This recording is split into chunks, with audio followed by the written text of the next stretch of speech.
একাদশ শ্রেণীতে ভর্তিকৃত প্রাণপ্রিয় ছাত্রছাত্রীবৃন্দ, তোমাদের সকলকে জানাই অন্তরের অন্তঃস্থল থেকে প্রাণঢালা শুভেচ্ছা ও অভিনন্দন। করোনার এই পরিস্থিতিতে আশা করি তোমরা সবাই ভালো আছো। করোনাকালীন সময়ে স্কুল কলেজ বা শিক্ষা প্রতিষ্ঠান বন্ধ থাকায় তোমাদের সাথে আমাদের সামনাসামনি ক্লাসে দেখা হচ্ছে না। যতদিন পর্যন্ত এই পরিস্থিতি বিরাজমান থাকবে ততদিন পর্যন্ত আমরা অনলাইনে তোমাদের ক্লাস নেব এবং অনলাইনে ক্লাসের মাধ্যমে তোমাদের সাথে আমাদের সাক্ষাৎকার হবে।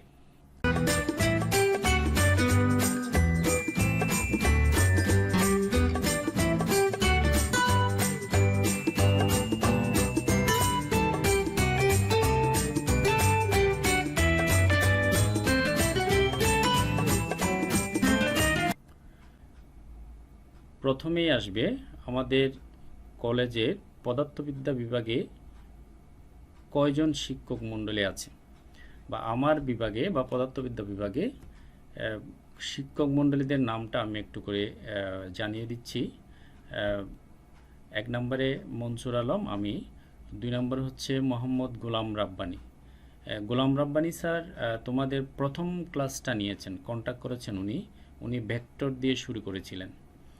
তারপরে আমাদের আরেকজন টিচার আছে মইনুল ইসলাম স্যার, উনিও তোমাদের সাথে সাক্ষাৎ হবে ক্লাসের মাধ্যমে, এবং আরেকজন টিচার আছে মোহাম্মদ সাখাওয়াত হোসেন। তাহলে আমরা পদার্থবিদ্যা বিভাগে মোট 4 জন টিচার আছি।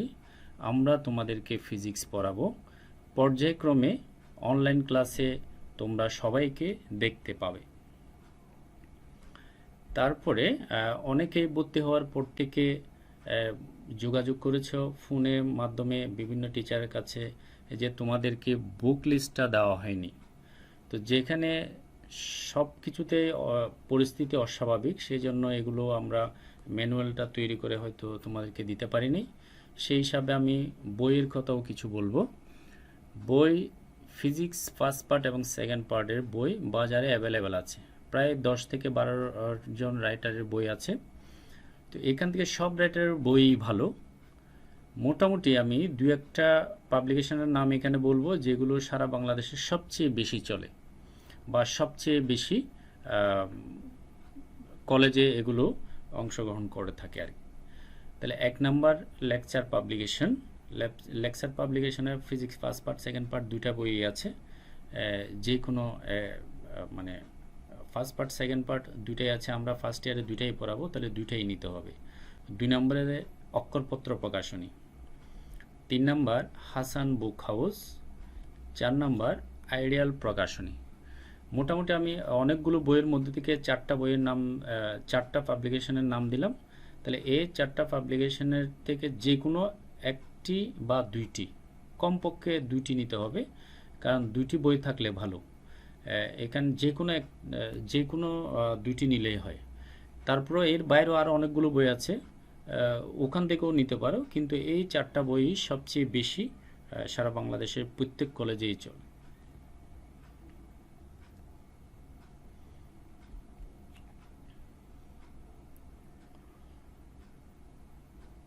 তারপরে আমরা একটু পড়ায় ফিরে যাব।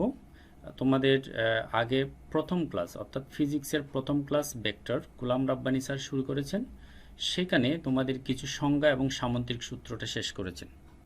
তো আমরা আজকে এর পরের অংশটাই দেখব, অর্থাৎ সামন্তিক সূত্র শেষ, সামন্তিক সূত্রের প্রয়োগটা নিয়েই আমরা আলোচনা করব। তো সামন্তিক সূত্রের প্রয়োগটা আলোচনা করার সময় আমরা একটু করে স্মরণ করে নেব আগের ক্লাসে যে সামন্তিক সূত্রটা উনি পড়িয়েছিলেন সেটা। তাহলে আমরা সামুদ্রিক সূত্রটা কি ছিল? আমরা প্রথমেই ধরে নেব যে ও একটি বস্তুকণা। এই বস্তুকণার উপরে 2টি ভেক্টর রাশি, সমজাতীয় ভেক্টর রাশি, একই সময়ে ক্রিয়াশীল। তাহলে আমরা এখানে একটি ভেক্টর রাশি পি ধরলাম, একটি ভেক্টর রাশি কিউ ধরলাম। 2টি ভেক্টর রাশি এই বস্তুকণার উপরে একই সময়ে ক্রিয়াশীল। তাহলে 2টি ভেক্টর রাশি কিন্তু সমজাতীয় ভেক্টর রাশি। তাহলে এহারা পরস্পর আলফা কোণে ক্রিয়াশীল। তাহলে এই 2টি ভেক্টর রাশি অর্থাৎ কোনো কণার উপর একই সময়ে ক্রিয়াশীল 2টি ভেক্টর রাশিকে এই সামন্তরিকের 2টি সন্নিহিত বাহু দ্বারা আমরা প্রকাশ করব। তাহলে একটি সন্নিহিত বাহু হচ্ছে যে উসি, আরেকটি সন্নিহিত বাহু হচ্ছে উএ। এই দুটি সন্নিহিত বাহু দ্বারা এই দুটি ভেক্টর রাশি পি এবং কিউকে আমরা প্রকাশ করব।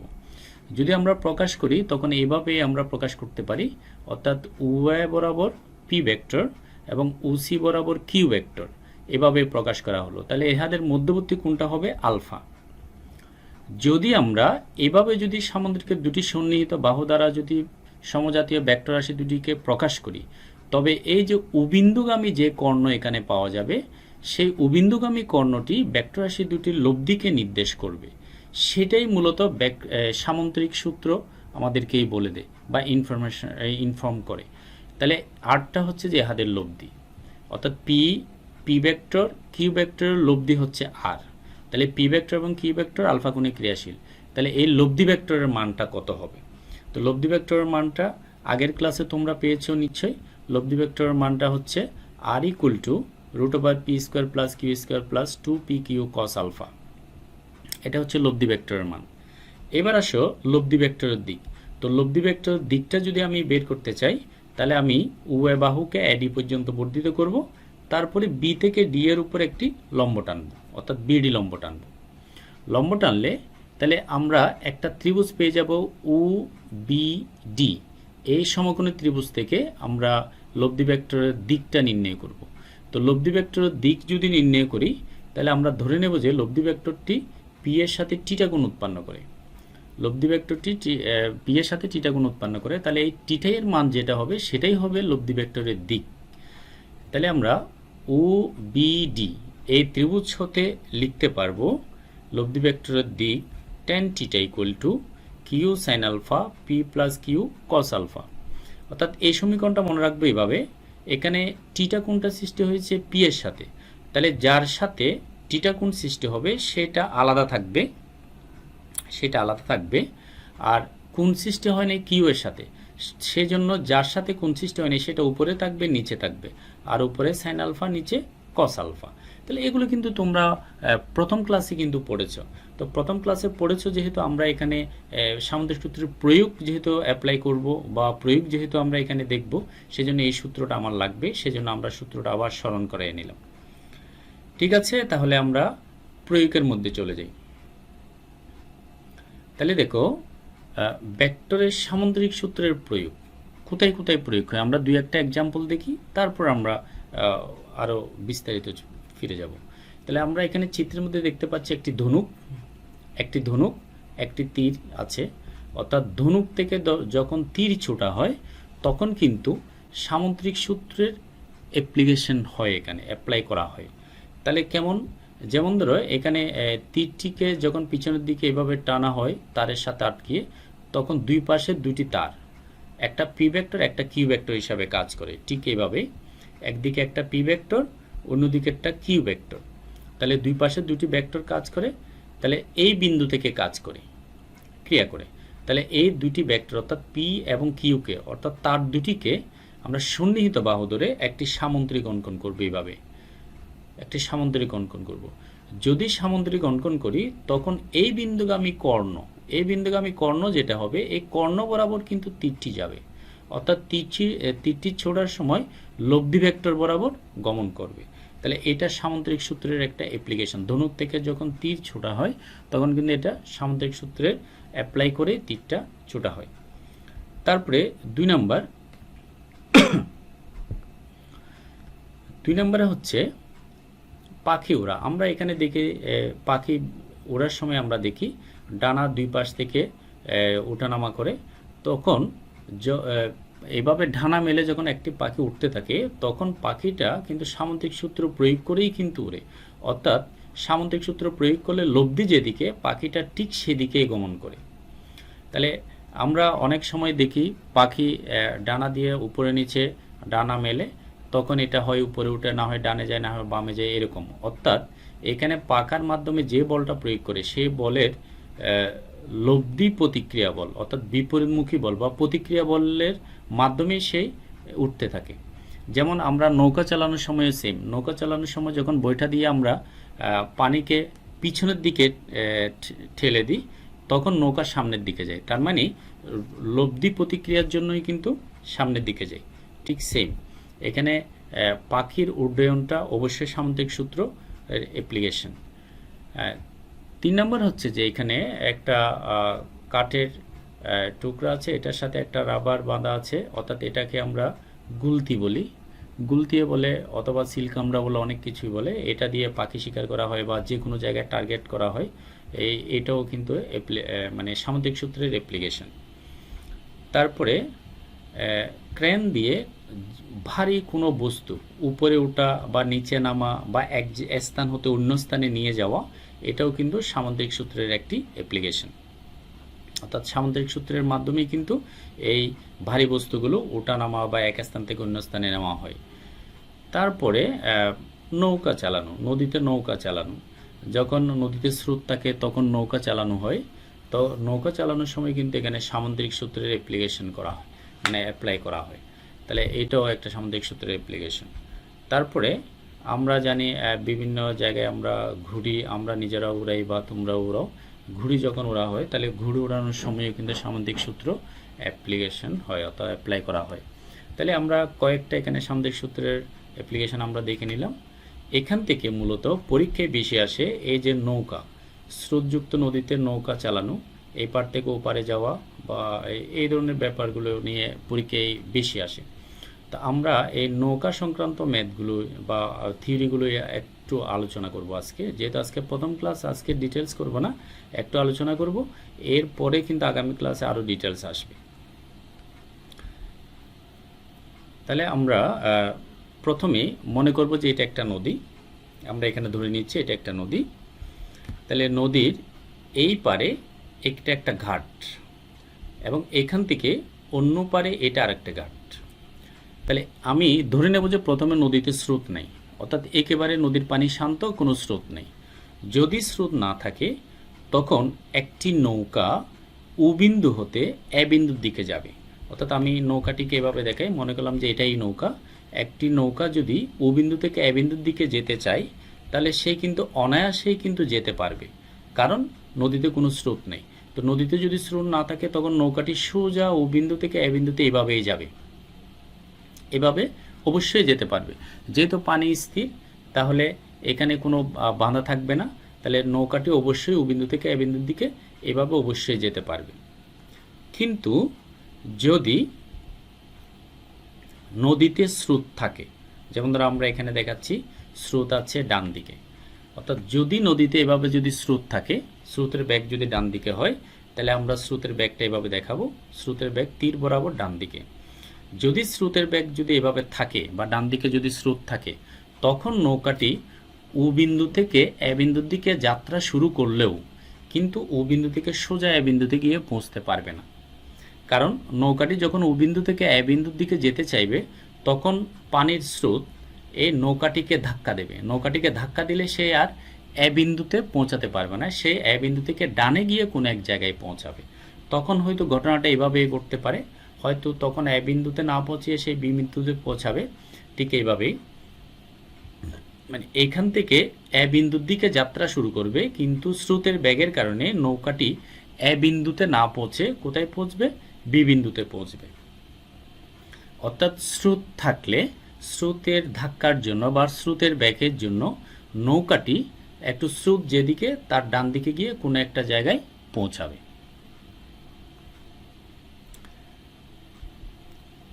তাহলে আমরা এবার দেখব যে একটি নৌকা লব্ধি বেগের মান ও দিক নির্ণয়, কিভাবে একটি নৌকার লব্ধি বেগের মান ও দিক আমরা পাবো। তাহলে আমি মনে করলাম যে এটা নদী, নদীতে স্রোত আছে, স্রোত ডান দিকে যাচ্ছে। তাহলে আমরা এখানে নদীর ঘাট আমরা ও বিন্দু ধরলাম। এখান থেকে আমরা স্রোতের বেগটা দেখাবো এদিকে, অর্থাৎ ডান দিকে স্রোতের বেগ, উ এ বরাবর স্রোতের বেগ। তাহলে স্রোতের বেগকে আমরা নর্মালি পি দ্বারা প্রকাশ করব। তারপরে এখানে একটি নৌকা আছে, এই ঘাটের মধ্যে একটি নৌকা বাঁধা আছে।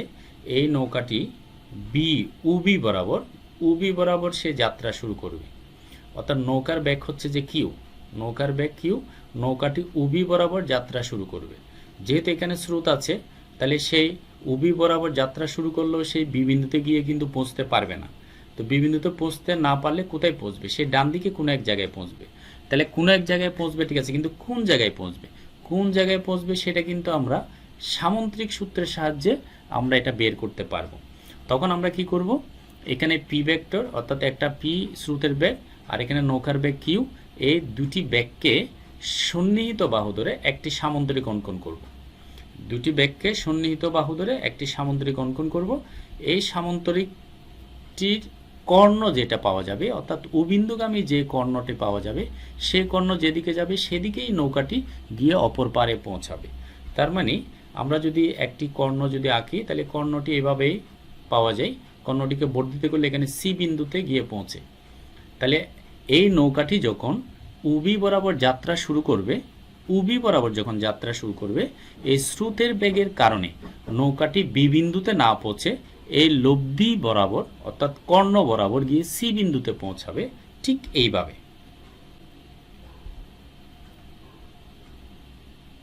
ঠিক এইভাবেই গিয়ে পৌঁছাবে। তাহলে এখানে স্রোতের বেগের কারণে নৌকাটিতে স্রোতের বেগ আঘাত করবে অর্থাৎ ধাক্কা দেবে, ফলে নৌকাটি বি বিন্দুতে না পৌঁছে সি বিন্দুতে গিয়ে পৌঁছাবে। তাহলে সি বিন্দুতে গিয়ে যদি পৌঁছায় তাহলে নৌকাটি উসি বরাবর যে বেগটা পাওয়া যাবে, এখান থেকে উসি বরাবর যে বেগটি পাওয়া যাবে সেটাই হচ্ছে যে নৌকার লব্ধি বেগ আর, সেটাকে বলবো আমরা নৌকার লব্ধি বেগ আর। তাহলে নৌকার লব্ধি বেগ কত? আমরা লব্ধি বেগের ইকুয়েশনটা আগে থেকেই জানি। এখানে আমার কোণ লাগবে, আমরা এই কোণটা ধরে নেব, এই কোণটা ধরে নেব যে আলফা, অর্থাৎ পি এবং কিউ এর মধ্যবর্তী কোণ আলফা। তো পি এবং কিউ এর মধ্যবর্তী কোণ যদি আলফা হয় তাহলে আমরা লব্ধি বেগের মানটি পাবো আর ইকুয়াল টু √পি square plus Q square plus 2পি কিউ কস আলফা।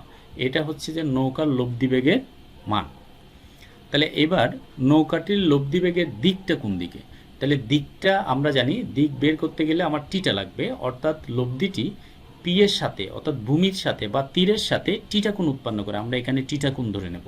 তাহলে আর যদি পি এর সাথে টিটা কোণ উৎপন্ন করে তাহলে এই টিটাটাই হবে লব্ধির দিক। তাহলে লব্ধির দিকের ইকুয়েশনটা আমরা আগে পড়েছি। তাহলে আমরা লিখতে পারবো লব্ধি বেগের দিক হচ্ছে যে tan theta equal to Q sine alpha P plus Q cos alpha. অর্থাৎ একটি স্রোতযুক্ত নদীতে যখন নৌকা এক পার থেকে অন্য পারে যাবে তখন নৌকার লব্ধি বেগ কত আমরা এই সমীকরণ দিয়ে বের করতে পারবো, আর নৌকার লব্ধি বেগের দিক কত বা কোন দিকে সেটাও আমরা এই সূত্র দিয়ে বের করতে পারবো। ঠিক আছে, তাহলে আমরা এর পরের স্লাইডে যাই। পরের স্লাইডে আমরা দেখতে পাচ্ছি নদীর দৈর্ঘ্য ও প্রস্থ বরাবর নৌকার মোট বেগ নির্ণয়।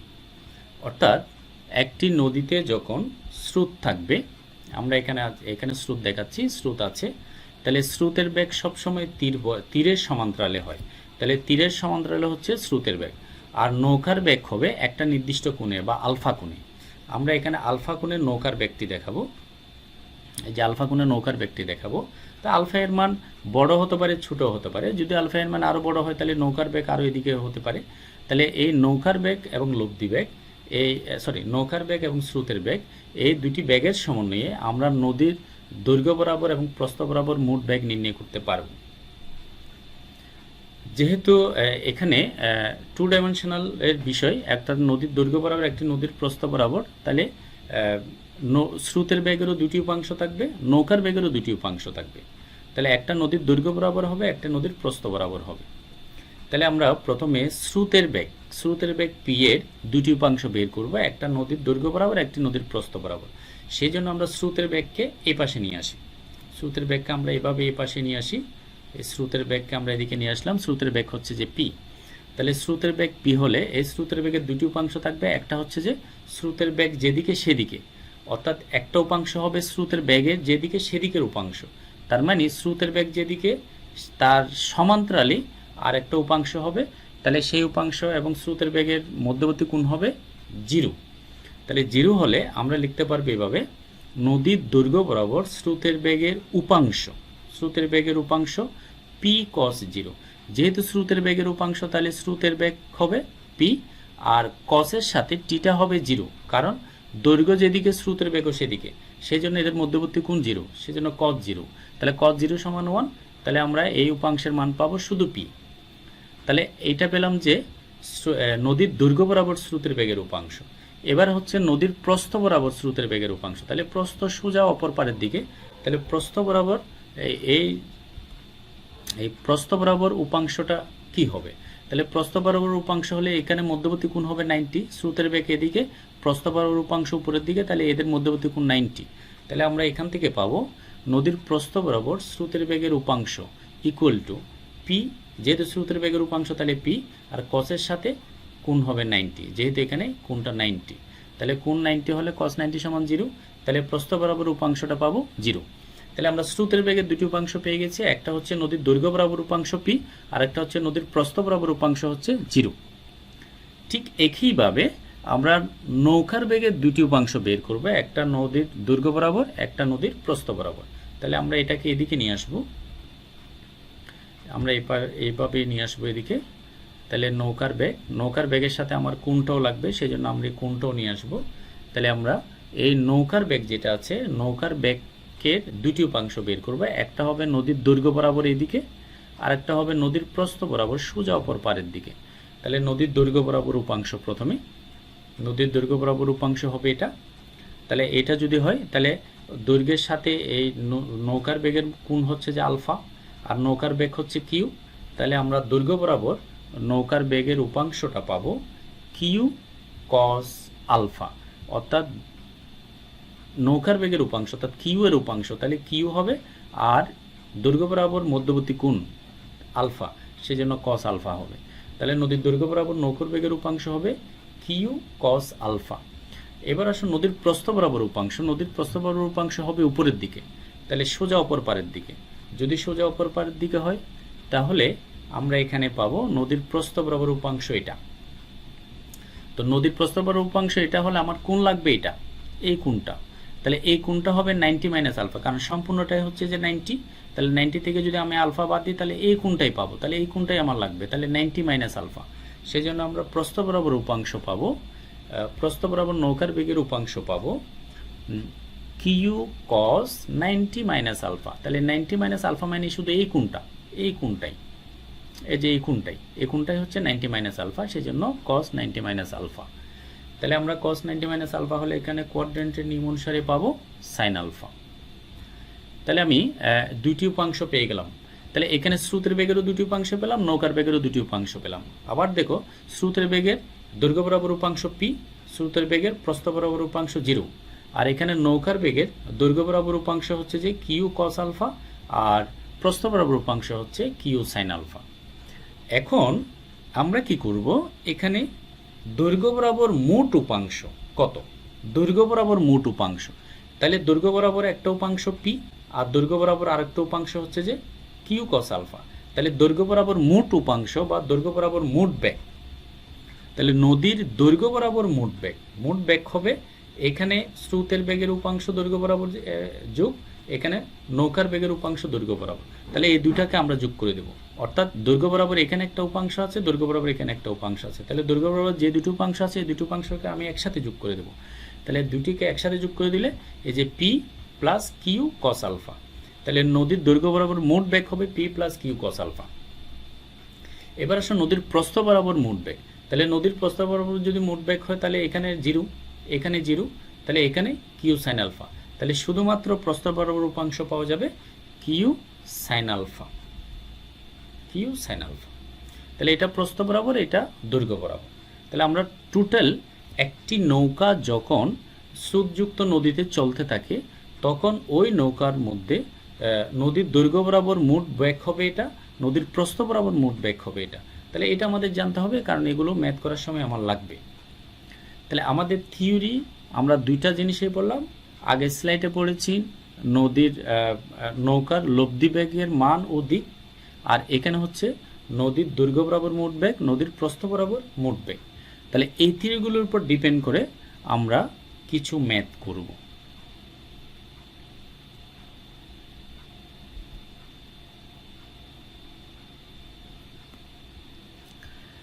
তাহলে দেখো গাণিতিক সমস্যা কি বলা আছে, নদীতে স্রোতের অনুকূলে নৌকার বেগ 24 কিলোমিটার পার আওয়ার এবং প্রতিকূলে বেগ 8 কিলোমিটার পার আওয়ার। তাহলে নৌকাটি স্রোতের সাথে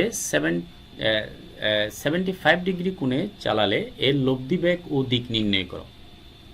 তাহলে আমার এখানে কি কি দেওয়া আছে? আমি মনে করব যে এটা একটা নদী। এই নদীর মধ্যে স্রোতের বেগ, নৌকার বেগ, আমি স্রোতের বেগ ধরে নেব পি, নৌকার বেগ ধরে নেব কিউ। এই দুটা বেগ আমরা ধরে নেব। তাহলে আমরা প্রথমে এই দুটা ধরে নিয়েই করতে হবে, কারণ আমার এখানে বেগ নাই, অনুকূলে প্রতিকূলে বেগ দেওয়া আছে। তাহলে আমরা প্রথমেই ধরে নেব যে স্রোতের বেগ পি, নৌকার বেগ কিউ, এই দুটো আমরা ধরে নেব।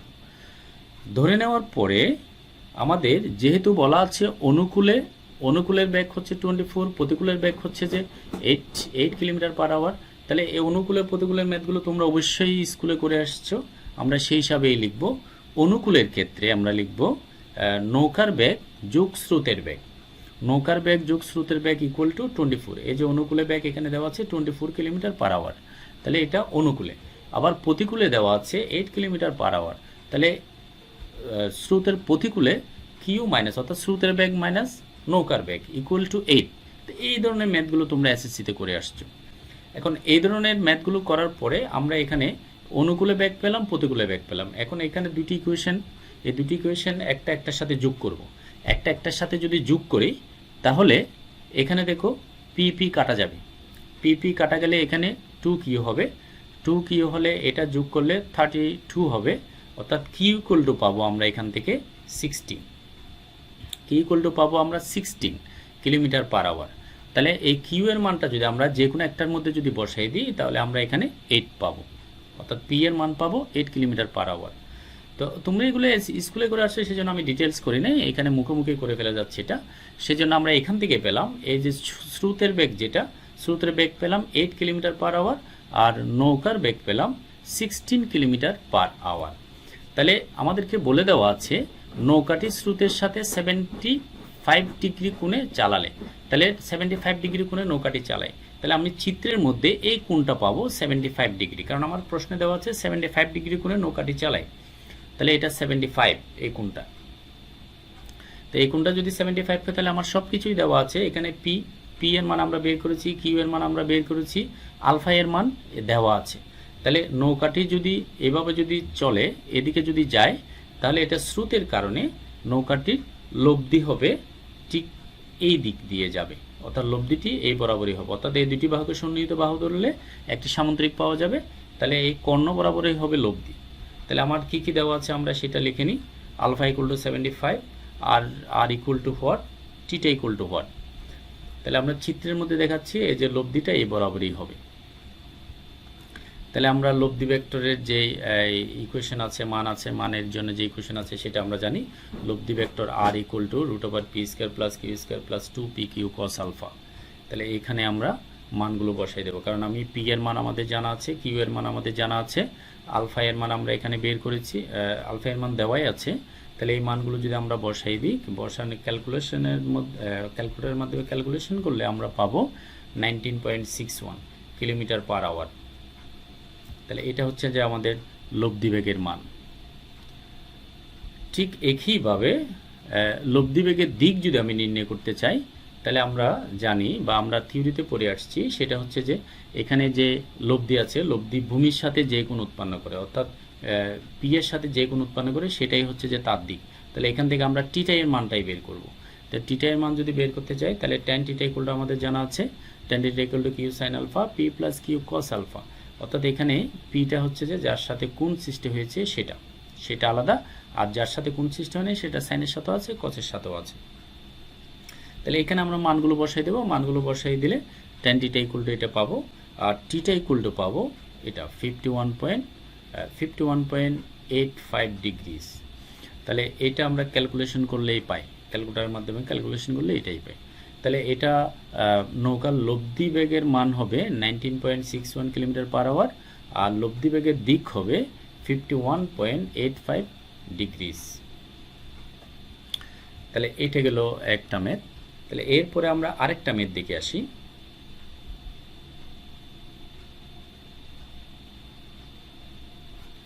তাহলে এই ম্যাথটার ক্ষেত্রে দেখো, একটি নদীতে স্রোতের বেগ 14 মিটার পার মিনিট, একটি নৌকা স্রোতের সাথে 62 ডিগ্রি কোণে 28 মিটার পার মিনিট বেগে অগ্রসর হওয়ার 1.5 মিনিট পর নৌকাটি ডুবে যায়।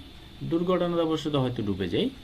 ডুবে যাওয়ার পূর্বে নৌকাটি নদীর দৈর্ঘ্য ও প্রস্থ বরাবর কত দূরত্ব অতিক্রম করেছিল?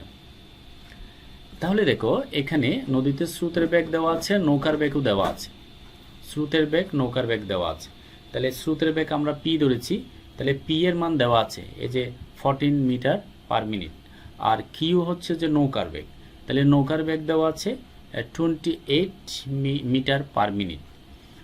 তাহলে এই দুটির মধ্যবর্তী কোণ কিন্তু 62 ডিগ্রি, সেটাও দেওয়া আছে। তাহলে এগুলো সবই দেওয়া আছে। তো আমাদেরকে বলছে যে এটা যাত্রা করার 1.5 মিনিট পর নৌকাটি ডুবে যায়। তাহলে এভাবে যদি যাত্রা করে তাহলে নৌকাটির লব্ধি বরাবর সে গমন করবে এদিকে।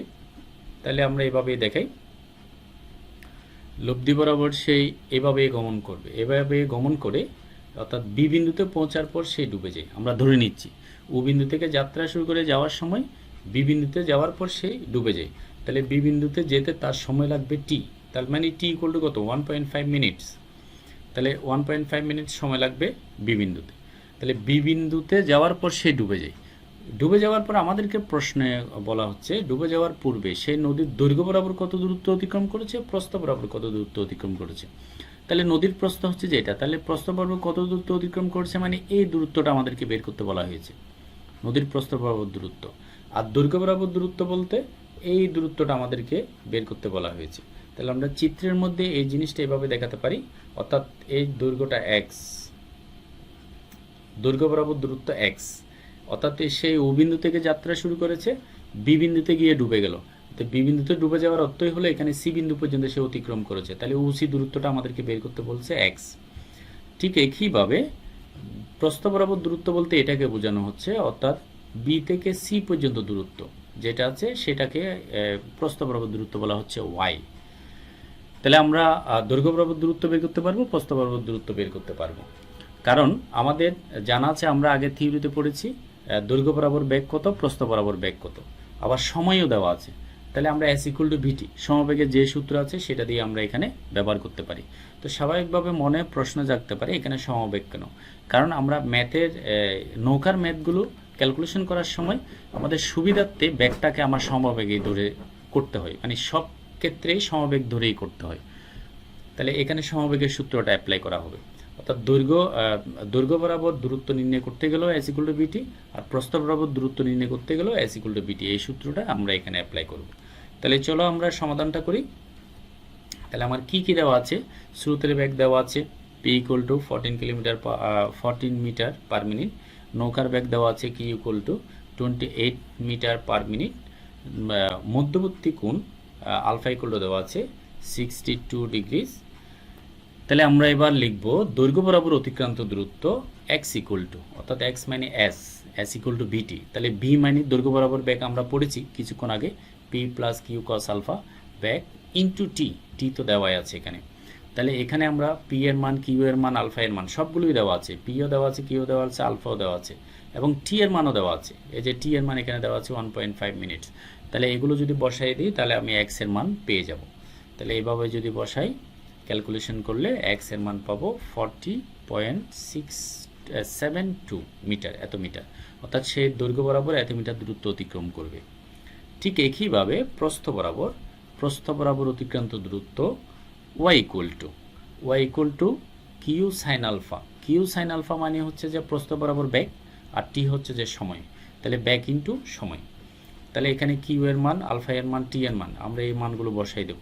এই মানগুলো যদি বসাই দিই তাহলে আমরা এখান থেকে একটা আনসার পাবো, সেটা হচ্ছে 37.1 মিটার। তাহলে নৌকাটি ও বিন্দু থেকে যাত্রা করে বি বিন্দুতে গিয়ে ডুবে গেল। ডুবে যাওয়ার পর সে আমরা যদি ক্যালকুলেশন করি তাহলে দৈর্ঘ্য বরাবর সে কত দূরত্ব অতিক্রম করেছে, তাহলে এক্স দূরত্ব অতিক্রম করেছে, অর্থাৎ 40.72 মিটার দূরত্ব অতিক্রম করেছে। আর প্রস্থ বরাবর কত দূরত্ব অতিক্রম করেছে এখানে ওয়াই দ্বারা প্রকাশ করেছি, তাহলে ওয়াই ইকুয়াল টু 37.1 মিটার। তাহলে আমরা দুইটা ম্যাথ করলাম। এই দুইটা ম্যাথ করার পরে আমরা আপাতত, যেহেতু আজকে প্রথম ক্লাস, আমরা আরও ডিটেলসে আজকে যাচ্ছি না, আজকে আমরা এতটুকুতেই রাখবো। এই নদী, স্রোত এবং নৌকা, এগুলো নিয়ে আরও ডিটেলস আছে। আগামী ক্লাসে আমরা এই নদীর এবং নৌকা স্রোত এগুলো নিয়ে আরও ম্যাথ করব আগামী ক্লাসে।